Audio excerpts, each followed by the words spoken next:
Everyone, বলো তোমরা সবাই কেমন আছো? গরম কতটা লাগছে বলো?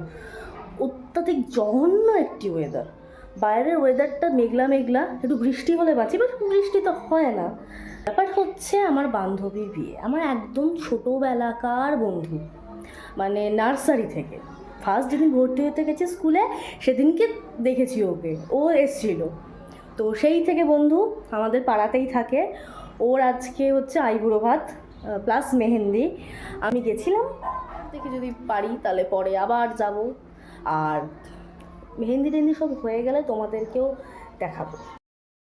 আমি তো তোমাদেরকে বললাম যে ওর মেহেন্দিটা কমপ্লিট হলে তোমাদেরকে দেখাবো, কিন্তু এখনও কমপ্লিট হয়নি। আমি দুপুরবেলাও গেছিলাম, অনেকটাই সময় লাগছে যেহেতু হাতে পায়ে পুরো কমপ্লিট করার ব্যাপার আছে। তো আমি চলে এসেছি, আর আস্তে না আস্তে না ঝমঝম করে বৃষ্টি শুরু হয়ে গেল। আমি এটাই চাইছিলাম, কিন্তু আমার কতগুলো কাজ ছিল সেটা একেবারে বন্ধ হয়ে গেলো। যতক্ষণ না বৃষ্টি থামছে ততক্ষণ আমি বাইরে বেরোতে পারছি না। আর এর আগের দিন বৃষ্টি ভিজে আমার গলা প্রচণ্ডভাবে ব্যথা হয়েছে, যার জন্য আমি বৃষ্টি ভিজতেও পারছি না। কিন্তু কি ইচ্ছা করছে বাইরে গিয়ে বৃষ্টি ভিজতে। আমার ছানা দুটো বেরিয়েছিল বাইরে উঠোনে, তাদের গায়েও জল লেগেছে, তারাও পালিয়ে এসছে। আর আমি এখন ঘরে বসে বসে বৃষ্টি দেখছি, আর কি করব।